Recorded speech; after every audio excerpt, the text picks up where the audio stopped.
And good afternoon, folks, and welcome to another episode of the Cold Takes podcast. Tonight, we have a very, very special guest. We have Barry himself from Premium Games. How are you doing tonight, Barry? I'm great, Jay. Thanks so much for having me. Good deal. Glad to have you on. I actually met Barry personally through my good friend Phil, who recently went to work for Premium Edition Games, and that's Phil One Up Collects. Check out his channel too. And He tells me so much about what's going on at Premium and all these cool. He shows me all these ads for these new releases and stuff that are coming out. So that's definitely something I'm going to want to dive into. But I'm actually kind of curious, what is the history behind Premium Edition games, and how did it get started? Sure. So Premium Edition Games, what we are is we are a physical publisher. We started with the Nintendo Switch, and now we do PlayStation 4 and 5, as well as retro systems. And our goal was to find some fantastic digital-only titles and bring them out physically, because there's so many games that are released every week that it's really impossible to catch them all, to see them all, to play them all. And especially if you're physical only, you miss so many great digital only titles. So we wanted to extend our hand and do what we can to help out games that we fell in love with, and we were like, oh, this needs to be on the shelf. This needs to be in collectors' hands. So it all started when our CEO Jeffrey Wittenhagen got approved by Nintendo to physically publish games. We couldn't do anything without that. And once that happened, started assembling the team. He brought me on board because it was part of the Switch Mania Playcast with him. And we just said, hey, let's make physical versions that we would want as collectors ourselves. Like, what are the things we really want and we really like in physical versions? And like the number one thing was manuals. We love manuals. As we harken back to that. So let's get manuals in there, full color manuals, not just a piece of paper, but like let's get 20 to 40 pages worth of content. We big fans of slipcovers. We do deluxe slipcovers, hard cardstock slipcovers with our releases. We talked about the Activision days back in the Atari, early Activision days, and when they used to do patches for high scores. And Jeff loved that idea and decided to do the challenge patch idea, and we brought that's exclusive to us, with the challenge card inside, where other companies have done cards. We're like, well, we're gonna do one card. Like it's not a collection, it's one card, everyone gets the same card, but on the back is a challenge. And should you accomplish it, we want to send you in the mail for free a challenge patch per game, just our way to encourage people to actually open their games that they buy and play them, because we love these games and we want everyone to experience these games. So that's some of the little things we brought in, and we wanted to go above and beyond with other things because Jeff is a writer, so we wanted to do deluxe strategy guides, which we've done a couple, and we wanted to do retro style boxes like NES style or SNES or N64, whatever worked per game. So we did our retro edition, and we just kind of snowballed from there. We just got bigger from there. We started off small, and we just grew. And as we grew, our relationship grew with more developers and more publishers. And we're started to see some repeat, which is awesome when we work with a publisher and they say, hey, we got something else. We did Pigeon Dev Games Collection, one of our second release was with publisher Sometimes You, and in our first PlayStation release was a game called Music Racer Ultimate, also from Sometimes You. We announced working with like Retroware, with Love 3 and Eagle Island Twist, a pair of games.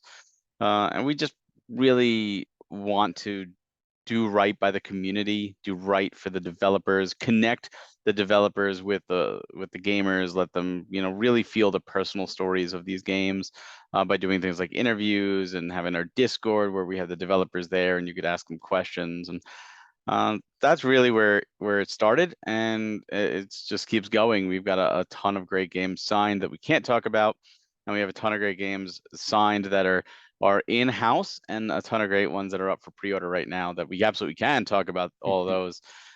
And if you've never held one of our games, it's one of those where you feel there's a difference, when we do these conventions and people come by and they pick up the games and like, wow, you feel the premium in it. We, go the foil, we go the high quality card stock. Like I said, just we try and go above and beyond for these developers. We don't reuse art unless it's absolutely necessary. We always try to have different art pieces, little things like that. We want to add that touch, and we have a great future ahead. We've got a lot of great stuff in the pipeline, and we look forward to sharing more of that stuff later on. But that's really where we came from, and we're built by the community for the community, made up of a bunch of members of the Switch community and the collecting community, and we just hope to keep going and keep doing right by everyone. So, quick question for you. Yeah. So, back when you were just a regular gamer like the rest of us, hmm did you ever imagine that you would be a founding member of a video game company that's becoming rapidly pretty popular? No, I always imagined doing my own video games and my own company, making my own console, early on, even like, a cartridge-based console and then a CD add-on, like all because that was the thing back then. I pictured it all, more like pipe dreams, but this really has become a dream come true. And to me, it's being able to not only work with some of these amazing, fantastically talented developers and publishers that we've had the pleasure of just talking with and working with, that have become friends over the years, as well as the community, just meeting people at conventions and online and just talking games with them, and just really seeing their love for physical games and the games we put out. Seeing emails like, hey, I never planned on playing this game, but because of the challenge patch, I decided to open it up to go for it, and now I can't put it down. This is my new favorite game. And seeing that just really cements that dream, because it's more than just publishing games. It's the community behind it as well. So, another question. Do you have anyone who has claimed to have gotten all the challenge patches? We do have, I think, one or two that have got them all, and I know we definitely have one that is all but one. He's been struggling with a robot named Fight, and he's put in like 100 hours and still hasn't gotten it. And it's unfortunately, it is one of those that is luck based. You could get it on your first playthrough, or you could get it 100 hours later. But we have seen a challenge patch community. We do let people know when we release a new game if they are the first ones to do it.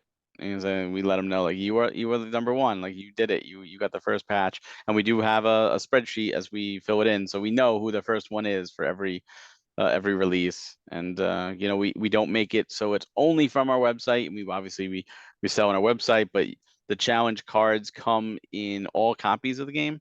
So if you buy it at a convention, you buy it from one of our distribution partners, you're still eligible. It's not one of those, well, you didn't buy it directly from us on the website. Like, no, you're still good.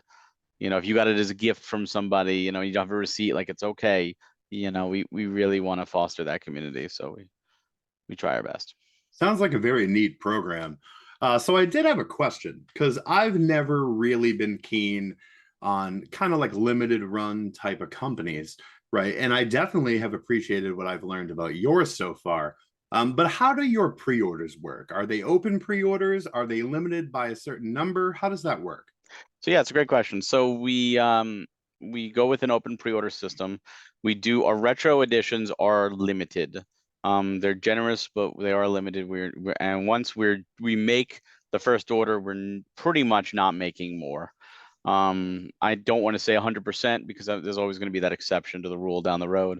But our plan is to not reprint retro editions. However, we are not a limited company. We are a small company, but we are not limited. So our pre-orders are open, and after a certain period of time, we will cut off pre-orders and we will order based off that pre-order number. What we do is our pre-order versions are what we call first prints.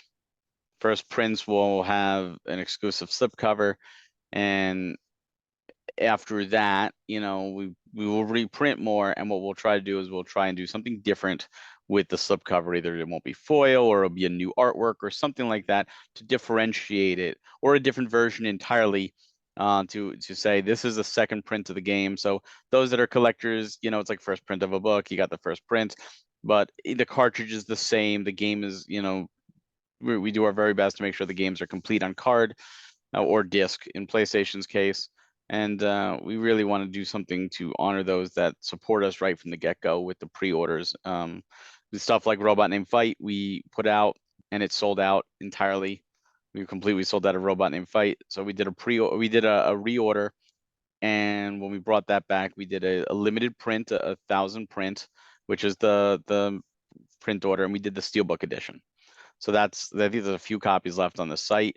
That is the second print. So that one has the same Steelbook that's in the retro and the deluxe with the same challenge card, the same manual, the same card inside, but it does have an exclusive O sleeve that goes around the slipcover that is only part of that edition. Doesn't come with a regular Switch case, and that is the second print. So if you have that, it's the second print of the game. It's the same cartridge, but it's something. So if you're a collector, you're a variant collector, you can go for it. And if you're not, you know, at least it's not, you know, it's something new. It's something different. So we always try and do something different.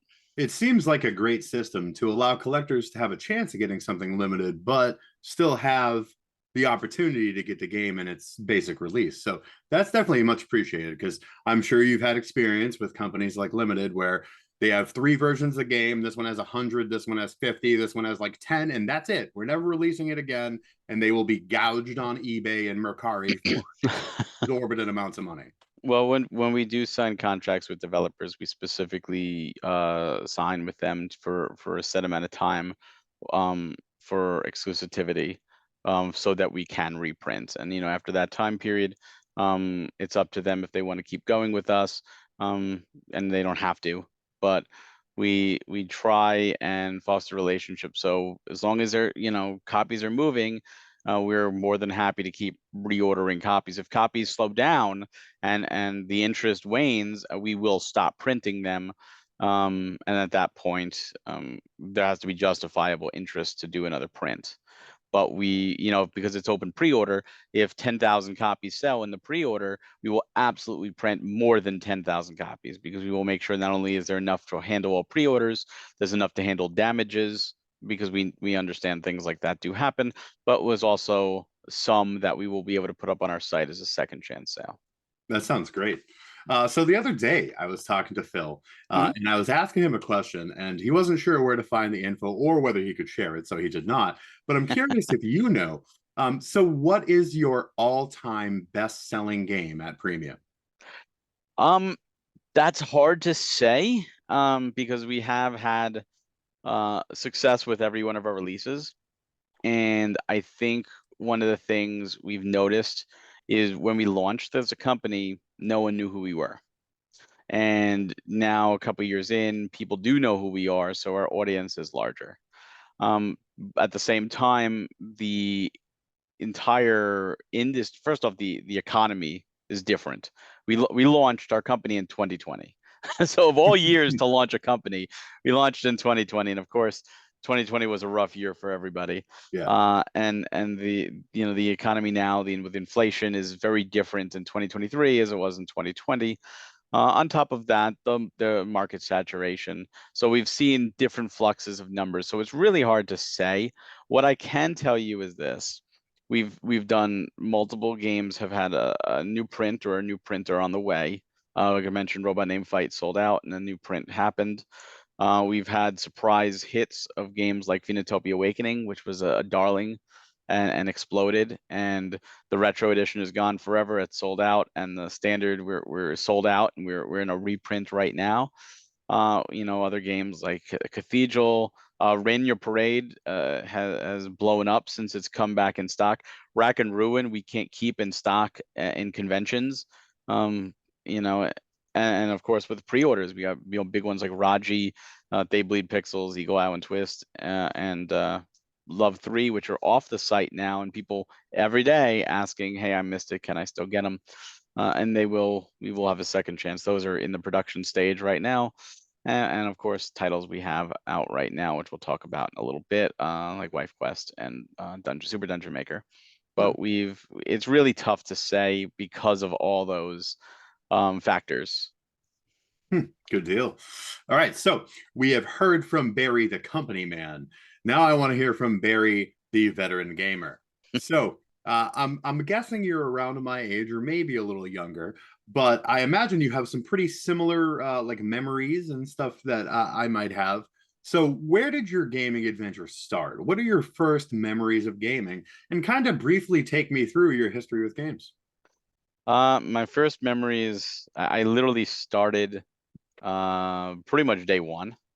I was almost birthed in my house because my dad wouldn't get off the Atari because he was programming on it. So my earliest memories of gaming were probably, 1 years old or so, 1.5 years old, whatever.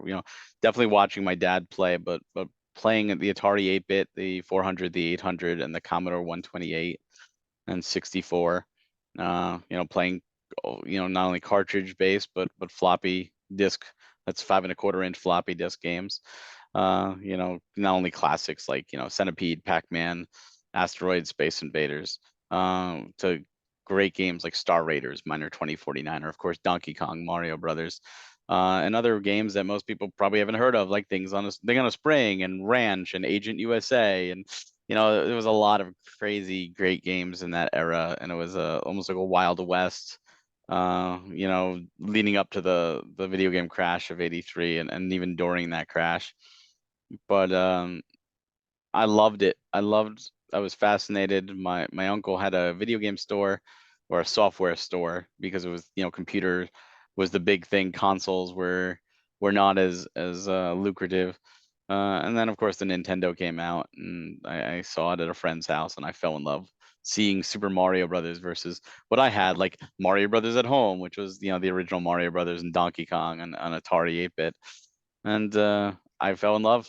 And from there, I would play at friends' houses. The first Nintendo system I actually owned was a Game Boy. I traded some baseball cards to a friend for a Game Boy, and I was in it. After Atari and Commodore, I was a Nintendo kid growing up, but I still had friends. I played Sega Genesis. I had that one kid in elementary school that had a Turbo Express, so I got to experience turbo games and play those, and I became fascinated just by the history. I would get the magazines, Nintendo Power, EGM, Sega Visions, whatever I could get my hands on. I would go to the school library, and they would have like those how to win at Nintendo games that were just like, there was no pictures. It was all unofficial. Someone wrote up, and I would just look through, and that's how I found, there's an X-Men game. That's how I discovered X-Men was in the NES. Like, oh, there's an X-Men game. I mean, it was terrible. I finally found it at Funkoland and bought it, and I was very disappointed, but there was no internet. So that's how I found out about some games. I get the Funkoland newspaper. We had they had like all their prices on a newspaper, and look through the list. And once I was able to have my own money, I started doing, midnight launches and first day launches. I, lined up for the GameCube. I lined up for the Xbox 360, for the Nintendo Wii.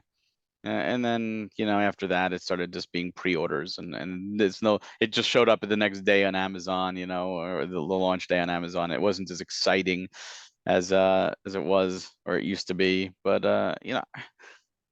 I love having every system. Even though I own Nintendo has my heart, I have Sony, I have Microsoft, I have Sega. um I like to game on all of them. I like to experience what everything has to offer, because I think there's merit to that. I understand the console wars thing. It's all marketing, and as a kid you don't have enough money, or you really want to champion whatever company you want, and I never did that. Like, I'll be super critical of Nintendo. I'll be super critical of Sega. I'll be super critical of Microsoft and Sony. And I'll also praise them when they deserve praise, because I think you need to look objectively. But I've always loved games, and I always will love games.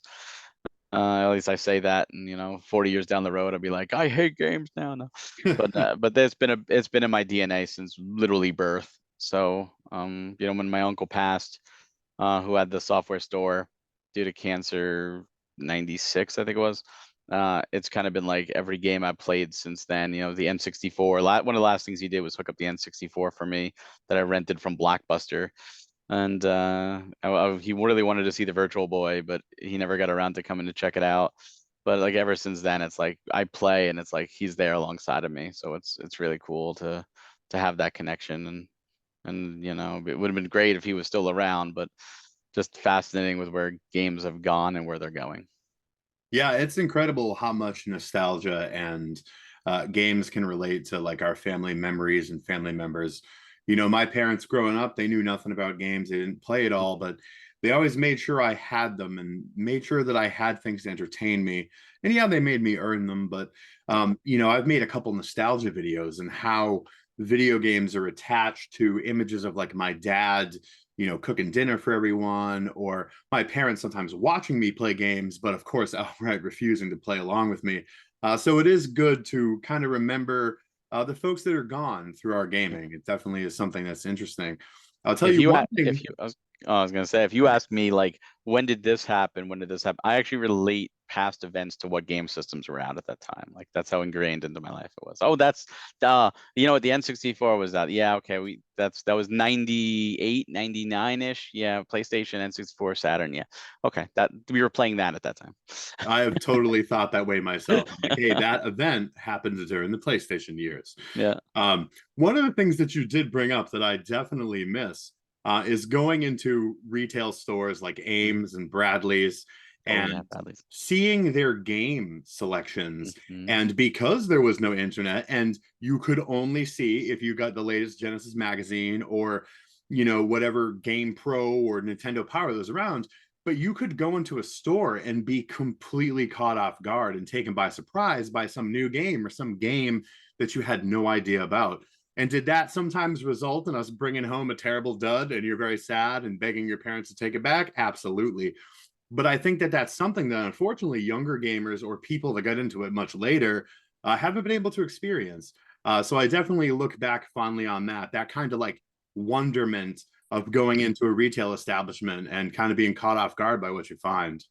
Not only retail establishment, but it was also wonderment with friends because you would go over to a friend's house, you know, in the late 80s, early 90s, and they would have a Nintendo and you would take out their shoebox and you would see what games they had. And of course, the Mario, Zelda, you know, they were like staples, but they would usually have a game or two that you've never even heard of before because they did that very thing or their parents did that very thing and brought it home for them. So it would be like, oh, I've never even heard of this. Let's play this. And just discovering, it was like a wild west of discovery of what games were out there as kids because you didn't have access, instant access to the internet or a download store to see whatever the thing was. It was, you know, and then from there, if you found a great game, you would go home and tell your friends about it. And it was word of mouth advertising. It was a, honestly, it was a lot more fun. No, absolutely. I mean, we're obviously spoiled with the graphics and incredible, you know, leaps in gameplay, but yeah, it'll never be the same for sure. I remember one of my favorite games that I ever played, bringing home. I had no idea what it was, and it was a Styanax. It was so good. And as an adult, I remember thinking back on that and being like, "Oh, I want to say the second boss and the second stage was like a Medusa. What the hell was the name of the game?" And I'm like, "Wait, it's a Styanax." And like just having those memories, it's invaluable. It really is something that keeps me interested forever. And I really hope that for our children, maybe we don't understand it, but maybe they get the same feeling when they go into GameStop, you know, because I'm sure that they're not kind of like journos like we are, where we're reading up on everything. Like my 12-year-old son is not, you know, trolling game release websites on Monday nights to see what's coming out on Tuesday and Friday that week. So I'm hoping the times we go into GameStop or Target, you know, he's having a eye-opening experience like we had, or on the few occasions where I've taken him into like a retro game store or into like a pawn shop and we found stuff. Maybe that's kind of similar to what we went through. I hope that feeling isn't really gone for the new generation. I 100% agree. And not only that, there was also a lot of misinformation, you know, because you didn't have Google, you didn't have Wikipedia, you didn't have resources. You know, I remember as a kid, you know, because before I even had an NES, just playing at friends' houses, I always thought Zelda 2 was really the first Zelda. I was like, oh, Adventure of Link is the first one, and then Zelda 1, the top down, was 2 because it was so much better. I'm like, oh, they clearly improved. I remember getting Final Fantasy and playing it and loving it, and then going to the store and they had a bunch of this game called Dragon Warrior, just a bunch of them. It was like $5, and my uncle's like, "Do you want it?" I'm like, "Yeah, $5." And I popped it in. I'm like, "Oh, they copied Final Fantasy. This is the same thing," without realizing Dragon Warrior or Dragon Quest was before Final Fantasy. But you didn't know that as a kid. You were just like, whatever you saw first was the first one. So, there's a lot of that, I think, wonderment that is no longer there because of instant information. Going to school and being like, "Hey, did you beat the boss to level 3? Oh yeah, I finally did. How'd you do it? Or did you find the secret area in level 5 or the warp zone?" Or like it was always that, "Oh, are you really telling the truth? Are you trying to impress me? Or is this a real thing?" I mean, we had obviously Luigi and Mario 64 for the longest time, and that was a big thing in the early days of the internet. And I think that created this almost this mystical level. Like if you found something, if you discovered something, you went to school the next day at the cafeteria and you felt like the royal. Like, oh man, I figured this out. It was me, the first person in the world. Even though coders did, it doesn't matter. I was the first ever. Because in those days that your world was much smaller. But yeah, I think you're right. I do hope that there can be little glimpses of the better years in cases like retro game stores and going to, even GameStop, looking at games on the shelf and looking through pre-owned and seeing what's there. It's like a surprise. Yeah, absolutely. All right, so we are coming up on the break. So we're going to take a quick break, and we'll probably have some cool advertisements for maybe some Premium Edition games coming up. And then when we come back, we have a lot more with Barry from Premium Edition.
And we are back for the second half of the Cold Takes podcast with our special guest, Barry from Premium Edition Games. You still hanging in there, Barry?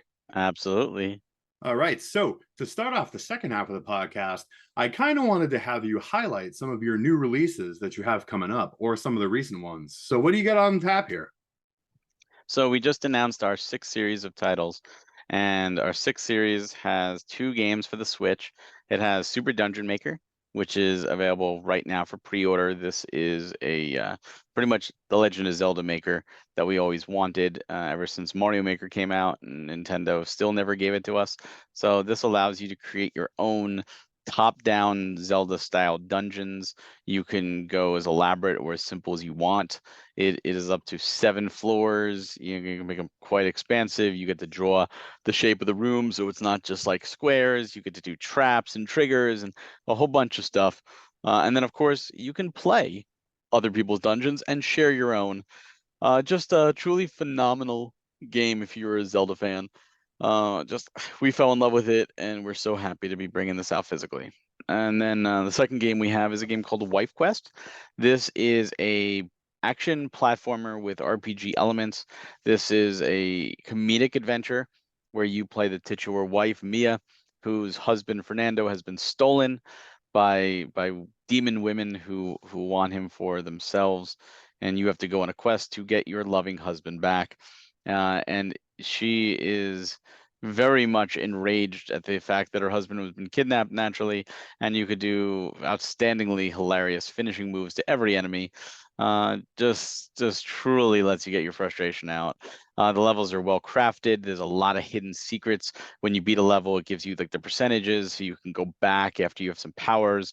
And you're powered up a bit. The bosses are like Mega Man style, so when you beat them, you gain a power up, you gain a move.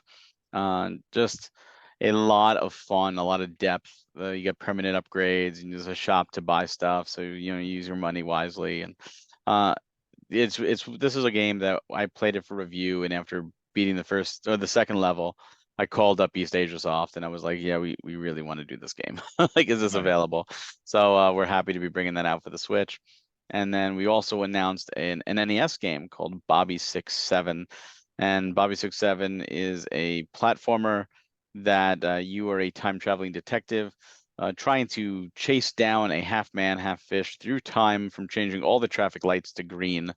And can you do that without getting fired? That is the question that we pose to you. So we hope you have fun with that. And this is an aftermarket NES title from Cal Games, just a phenomenal game. This is an NES cart, so it plays on your NES. It's not like Shovel Knight that looks like an NES, but it could never play on an NES. This is an actual NES game. This plays on an NES. So those three titles we do have up for pre-order right now, and they're doing exceptionally well, and we want to draw attention to them. But at the same time, we have a bunch of games in stock as well. Our fourth series of titles are all in stock right now. That includes Wonderling DX, which is a auto-running platformer with a great story, great power-ups, a ton of stuff to do. This is done by the completionist friends, so you can actually get the completionist beard if you complete the game 100%. Nice. We also got Rain Your Parade, where you get to play an asshole Cloud and destroy people's days in different levels with different objectives, including levels based on Metal Gear Solid, The Legend of Zelda, even The Office. Ton of fun. And that also comes with the paid DLC on the card. So you get the full game. Wonderling DX has all the updates. You're getting the full game on card. And then we also have Rack and Ruin, which is pretty much take Legend of Zelda meets Invader Zim, where you play the Rack, and his objective is to conquer the world. And he has problems because instead of conquering the worlds, he keeps destroying them. So you're on a quest to conquer / destroy a world, the Zelda style, and as you take over different areas, you actually change the environment entirely. So I think light world, dark world elements of Link to the Past. It also has some bullet hell shmup style sections as well. It's a lot of fun. And then we still have a couple other games in stock. Like I mentioned earlier, we have a few copies of A Robot Named Fight Steelbook. We got the Pigeon Dev Games Collection, which is 4 games in one, all on the same cartridge. We've got Mighty Fight Federation, which is an arena brawler like Power Stone that includes characters like Toe Jam and Earl, Yooka-Laylee, Ricky and Kunio from Kunio-kun series or River Nice. City, and Miriam from Bloodstained, as well as a bunch of original characters. I think there's a few copies of Cathedral left. That's an action platformer with Castlevania, Metroid elements. And yeah, these copies are limited. They're going down, but those are all in stock, shipping between 1 to 3 weeks after you purchase them. So definitely give them a try, see what we're about, on top of pre-ordering the new stuff. And you're supporting the developers with every release, which is great because they truly deserve it. We're not the stars, they're the stars. They're the ones who came up with this. That is awesome. It sounds like there are some great titles for our viewers to check out. I especially like that one that has all those crossovers with like Toe Jam and Earl and Yeah. Doom. Like, I didn't even know about that. That sounds pretty good. A Uh, lot of people don't know about certain titles because there's just so many games that it's really hard to keep up with it. yeah, it is pretty neat to have a company like you guys that's kind of helping to curate that experience. Because, like you said, like if you go on to whether it's Sony's shop or the Nintendo eShop, there is a cavalcade of shovelware, but also some great titles. But the sheer volume is Hmm. hard to sift through. I go on every couple of days, and you even have stuff that releases on like non-release days. It'll be like a Thursday morning and a game comes out. I'm like, what is going on? It's not Tuesday or Friday. You can't do this. Yeah, I think we were looking, I think like May 25th has something stupid like 20 or to 30 games came out on the 25th of May or something like that. Like, what? Wow. Why? Like that's so many games. Like at least on the Switch eShop. I have no idea about PlayStation and Microsoft, but it's like that's so many games. Every game you're getting buried. You're getting put out to the pasture pretty much right from the get-go. Yeah, yeah, there's quite a lot of competition. All right, so sounds pretty neat. So I wanted to ask you before we get to our lightning round, what have you been playing recently? Have you been partaking in Tears of the Kingdom, or you got other things going on? What are you doing? Main game is of course Tears of the Kingdom. I finally finished it the other night, but I'm going to as close to 100% as I can. Just not doing all the Koroks, but I did enough of the Koroks to get all the upgrades at the very least. I'm not necessarily going for the golden poop, but any I do come across, I will grab. But yeah, Tears of the Kingdom is just a phenomenal game. Absolutely, enthralled with it. Just from start to finish. As a Zelda nut, it's gripped me. But I'm still playing other things. I'm play Final Fantasy 14, and we just had a patch drop a week ago as of the time of this recording. So still doing content there. With still catching up on the new content. Zelda kind of kept me from it, a lot of it. Still play games like Pokemon Unite every night, and do a round or two in Pokemon Unite and just have fun with it. And gearing up for Final Fantasy 16 next month, and on top of a bunch of games that I'm playing to test for future premium releases that of course I can't talk about. So is 16 the biggest thing that you're looking forward to this year that's not from premium? Oh well, I mean Zelda was, and Xenoblade 3 Future Redeemed was, and I'm looking forward to Trails into Reverie, of course Final Fantasy 16. Those are probably the four biggest titles, but I did Trails into Azure earlier this year, which was a great game. Looking forward to that one. Bayonetta Origins was a lot of fun. Did not expect that. Kirby was great. Altalia Ryza 3 was fantastic. Like it's been a banger early half of this year. Star Wars Jedi Survivor was a lot of fun. Trinity Trigger came out of nowhere, and that game, it was great.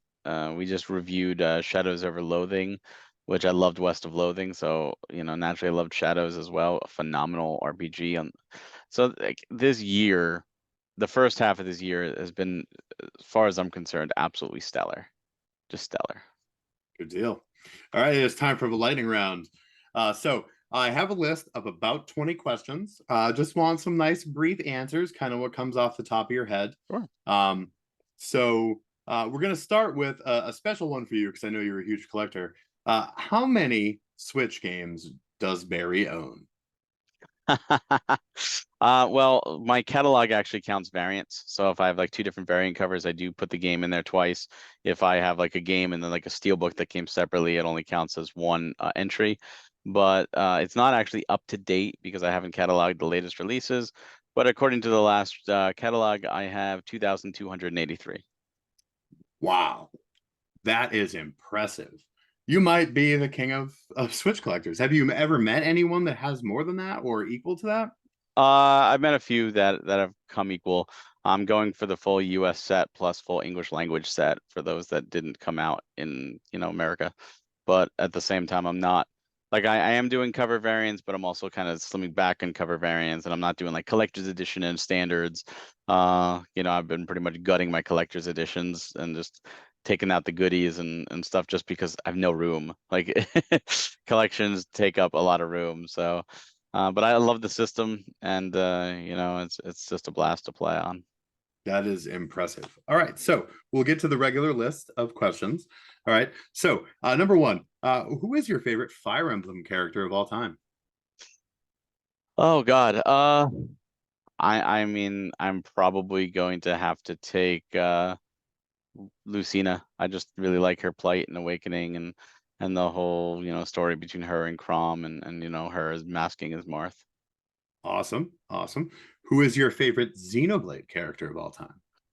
Got to give it to Giga Chad Rex. I mean, Rex is just I liked him in 2, and I like him even more in Future Redeemed. And he's I think he had the most character growth of any character in Xenoblade. Awesome. All right, so who is your favorite JRPG villain of all time? Kefka, easily Kefka. What a bastard. I almost threw my my Super Nintendo controller at the TV so many times. Doma Castle still haunts me to this day. That scene was just, that was gut wrenching. Did you enjoy the Kefka content in 14? Oh, absolutely. Beating down Kefka and God Kefka was fantastic, and of course playing, with Dancing Mad playing was just icing on the cake. So, as a huge collector, what is your current holy grail pursuit in video games? I think currently my holy grail is any handheld or any version of a handheld that I don't have or don't even know about. So I can't even tell you because a lot of it I don't even know it exists. Yeah, But there's some pretty crazy like videos on like variants of all the different DSs and Vitas and well, see, PSPs. I'm not even talking like variants like that. I'm talking variants like companies, like a company puts out a release in a certain country and only in that country, that version of the system put out by that company is more what I'm saying. I don't go for like all the DSs and the Game Boys like that. That would be insane. I would love to. Don't get me wrong. I would absolutely love to. If someone said, "Here's a collection of all these, do you want them?" Of course, but I have to pick and choose my battles due to space. So, what do you think is the most time you've ever put into one RPG? Uh, well, Final Fantasy 11 and 14, easily take it. I mean, years of content. I mean, Final Fantasy 11, I probably put in about 8 years worth of actual playing. I was going through a bad depression, and it literally consumed my life. And Final Fantasy 14, I probably put in about six years of playing. Wow, that's impressive. What is your saddest scene in a role playing game you've ever experienced? I already mentioned it, Kefka Doma Castle. That one, I think, seeing Cecil hold, or no, it's not Cecil, Cyan, seeing Cyan hold, his wife and child as they die in his arms was just, as a kid, I was a high schooler, and it was just like that gripped me, that got me, and now I'm married and stuff, and like it hits even on a higher level. It's like, oh, like wow, that is evil. That's evil for evil's sake, which makes him a great villain, but it definitely is a sad scene. Yeah, for sure. Who is your favorite summon from a Final Fantasy game? Phoenix, always Phoenix, with followed by a free. Nice. Phoenix is cool. All right. So, your favorite song from any game? Oh God, I mean that is tough. I mean, I love Counterattack from Xeno 2. I think that is just such a hype song. I love, you know, the Zelda main theme whenever it gets woven in. Uh, Gets me, as well as Bow to the Goddess from Skyward Sword. Just even though it's Zelda's Lullaby backwards, it's such a beautiful song. I mean, I would say pretty much almost any Xenoblade, Tales of, Zelda music, some Mario music as well. Like it's too hard to say because I could rock to any of those soundtracks and they all have emotional impact to me. Final Fantasy themes. I saw Distant Worlds, and I will constantly listen to the soundtracks from Final Fantasy games, and like games like Theater Rhythm, and they just invoke memories. So it's tough to Yeah, nail down just one. I got to throw in on this one. Mine would be probably Promise from Silent Hill 2, or any variation of the Gerudo theme ever. Oh, There's so many great like EDM and like lo-fi mixes of it. Like, yeah, it's so great. So, what is your favorite Nintendo Switch game? um, I mean, that's tough. I'd probably say Xeno 2 if I had to pick one, but like Xeno 1, 2, and 3 are right there. Torna's right there. Breath of the Wild, Tears of the Kingdom are right there. Those ones are there. And then of course the Trails of Cold Steel, Ys 8, Ys 9. I mean, there's so many great games, but it's tough. It's like, what's your favorite child? It's like, oh damn, do I have to pick? Uh, but yeah, like that. Like if I was like, you can only play one game right now, like that's it. If I could play again for the first time, it'd be Xenoblade 2 because would I play it again? I don't like replaying games, and I put like 300 something hours into that one. So, but yeah, phenomenal game. Awesome. And the final question in the lightning round, if you found yourself in a RPG world, what would be your class? Paladin. We're brothers. I agree completely. Crusader, Paladin, all the way. So I did wonder, so when is you guys' next big announcement? When can we expect to hear some news from you guys on maybe your next series or maybe like a little showcase that you'll be doing? Yeah, so we just launched our spring direct a couple weeks ago, a couple months ago now, or 2 months ago. And what we really part of our mantra is we go slowly. So we're not about flooding the market. We're not about launching games, 100 games a week. So we're really focusing on giving the attention to the 3 titles from Series 6, as well as the attention to the titles that are in stock right now. We will have, our 5th series of titles coming out of production and in stock, and we'll do second chance sales for that. But our next scheduled will be probably in the fall. Cool. So we definitely look forward to that. All right. Well, Barry, I certainly thank you for coming on the show. I got to learn, and so did our viewers, a lot about premium edition games and the man Barry himself. So once again, thanks for coming on. Where can our viewers and listeners find you at on social media? Sure. Thank you so much again for having me. You can find me on Twitter at Hawk Hellfire. You could also find Premium Edition Games on Twitter at Premium Edition 1, the numerical 1. Everywhere else you could find at Premium Edition Games, as well as premiumeditiongames.com, where you can actually pre-order the games and purchase the games that we have in stock. You could find us on Twitch, twitch.tv/Premium Edition Games, where a good friend Frank will stream every single Wednesday night. So definitely go check him out. And you could also find trailers for all our games as well as our directs on youtube.com/premium edition games. So definitely give them a watch if you haven't watched them. They're a labor of love. And we're so happy that we were able to include some of our newer members like Phil in our latest direct as well. Good deal. All right. So, listeners, as always, thank you for listening. Don't forget to like, comment, and subscribe. And as always, stay creepy.